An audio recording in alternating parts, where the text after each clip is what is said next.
Episode 10, Private and Public Blockchains, recorded 25th of November 2019.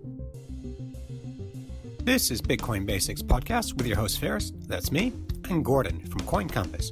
We're Bitcoin advisors and educators supporting business and individual investors to safely buy, manage, and control their private keys, Bitcoins. Visit coincompass.com for more information.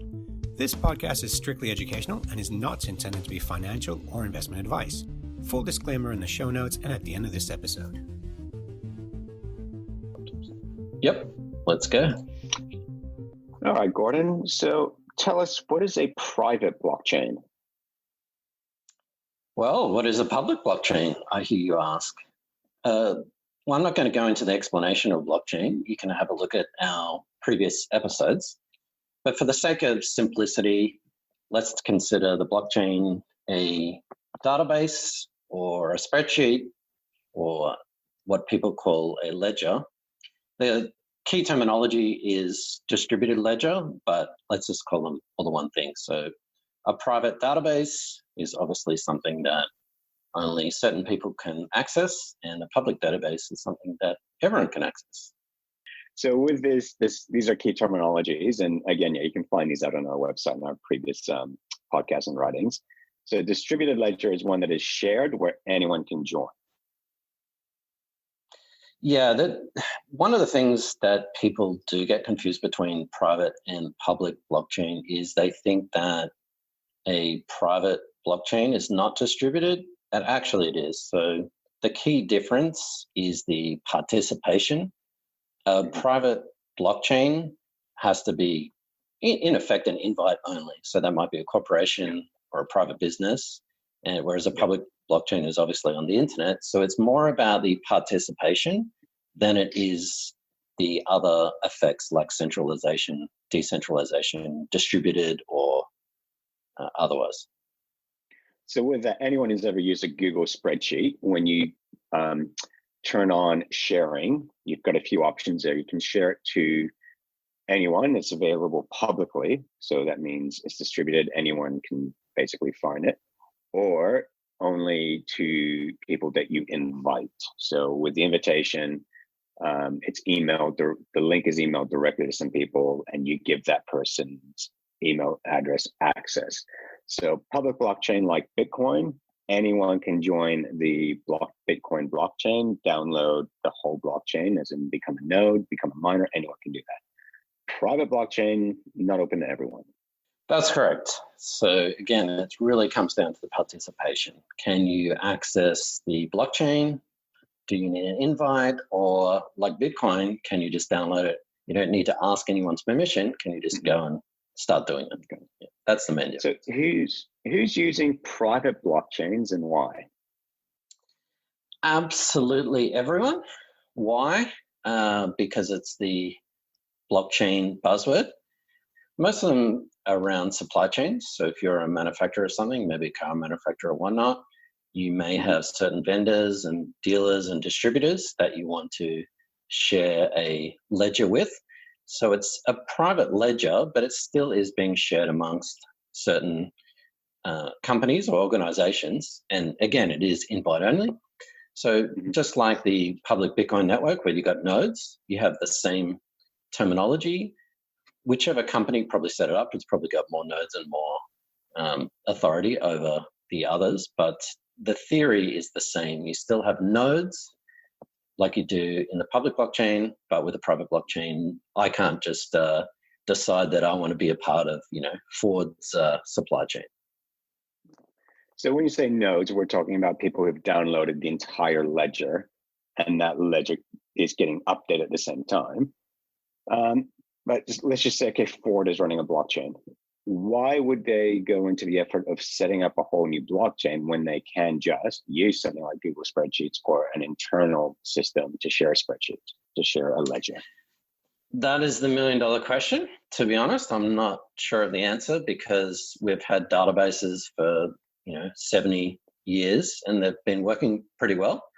Databases nowadays are super cheap, super fast, and quite secure actually. So for a fraction of the cost, you could actually set up a similar system whereby Ford Motor Company designed a database, and they shared certain logins and usernames with their vendors, and they could hook into Ford's system, and it would be 1,000th of the cost in terms of development, maintenance, support. And so actually that's one of the arguments against private blockchains, because they're just incredibly expensive. And a blockchain sort of by design is meant to be secure and immutable, what we call an immutable ledger. So it's kind of like the spreadsheet analogy. You've got 1,000 rows in a spreadsheet. All you can do is actually add another row, like 1001, 1002. You can't actually go backwards and change it. So it kind of defeats the purpose of having a blockchain, to be honest. But there are certain use cases where perhaps not just one company, but say a consortium or a foundation or maybe a nonprofit had maybe 20 or 30 members, and they all had like equal sort of access to it. That might make more sense. So the expense in a blockchain, is that an expense in setting up the network, or is that an expense in mining? Because do private blockchains mine? Are they involved in the cryptographic hash? Yes and no. Most private blockchains have usually not mining. Usually they have another form called proof of stake, and so they're not actually wasting or spending energy like in the Bitcoin blockchain solving a puzzle. The main reason behind having that private blockchain, I guess, is for that immutability amongst several partners. The problem is, as you said, for example, with Bitcoin's blockchain, the proof of work algorithm is really what gives it security. So if you're going to take away that proof of work algorithm, you have to kind of wonder where that security is coming from. And your other question was the cost. The cost is actually more in the development. So to get a developer nowadays, you could get a couple of developers together and create a website, a database in a couple of weeks, maybe a month, small project.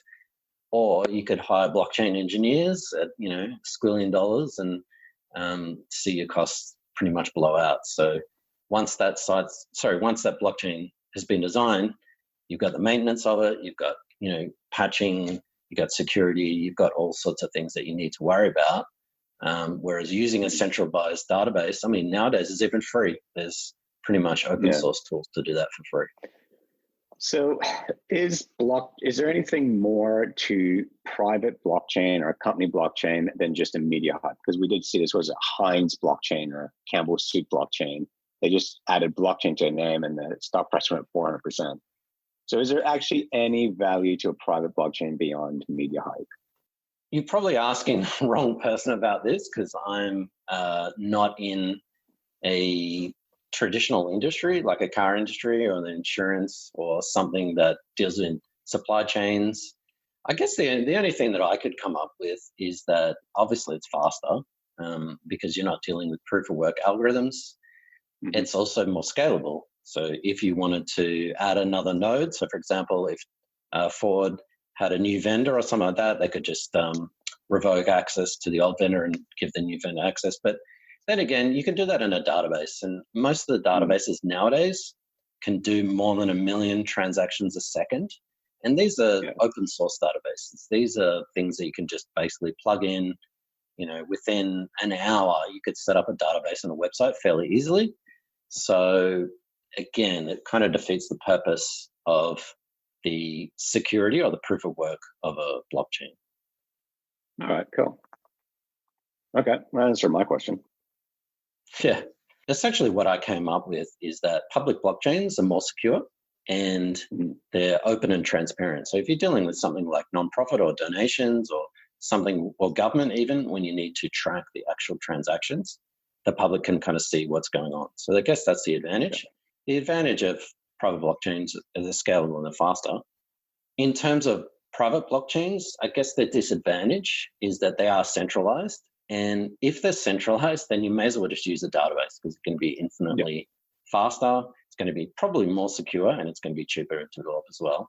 So you got lower security if you use private blockchain, and you need trust. And so if you are having to trust certain participants in that private blockchain, then why don't you just use a database? Get an off-the-shelf database and give someone a username and password and call it a day. Yeah. And if you need to run a secure computer, check out our YouTube videos. We show you how to do that. Absolutely. Not a private blockchain. So at the end of the day, it comes down to permission and whether you can participate freely like a public blockchain, or whether you need invite only, which is obviously an enterprise blockchain or corporate blockchain. Nowadays, the line is actually blurring. So a couple of years ago, it was private versus public, and now there's sort of these hybrid blockchains where some of it's public, so you might have like a public ledger so that people could track transactions, but the algorithm, the consensus algorithm that they're using is actually permission only. So maybe the Ford blockchain is open, so you could see certain transactions, but you can't participate in that blockchain at all. So it's sort of this model where it's a bit of both. I think for another episode, it's worth us looking into sovereign digital currencies, because a few, like Russia, especially, and China, are talking about creating their own digital currencies. So it's a good segue for us to talk about that in another podcast. Yeah, absolutely. All right. So to sum up, it's not just private versus public. It's really private, public, and open and closed. So I tried to rack my brains for a couple of examples or use cases, and this is what I came up with. So you could have, obviously, Bitcoin is a public and open blockchain. So you could, there's really only one use case for that at the moment. That's money. You could also have a public but closed blockchain. So you might have something like voting. That could be something that is public, but you don't necessarily want everyone to see those transactions. You could have a private but open blockchain, what we talked about, like a supply chain or something to do with government records.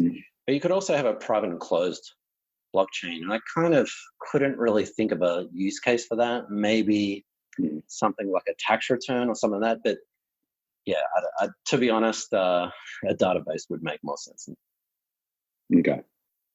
Cool. Well, I don't have any questions, and I think we've hopefully summed it up. But anything else you guys, listeners, want us to cover again, please just comment, post, and because our job here is to make the complex world of Bitcoin simple. Well, try anyways. Yeah. All right. Thanks, Faris. Thanks, Gordon. See you guys next time. Cheers. Thanks for watching or listening. Please visit coincompass.com/free to register to our socials and discover other free content. Subscribing, liking, and following helps this content remain ad-free. Until next time. Disclaimer. Any content provided by Coin Compass or the Bitcoin Basics Podcast is for educational and informational purposes only and is not investment, legal, tax, or any other professional advice. A qualified professional should be consulted before making any financial decisions. Coin Compass or the Bitcoin Basics Podcast will at times recommend certain products, services, and technologies, but these are opinions based upon our own or podcast guests' experience and not endorsements. We take no liability for out-of-date or inaccurate information, software bugs, manufacturing errors, technology misuse, or issues involving third parties. Visit coincompass.com for more information and please contact us.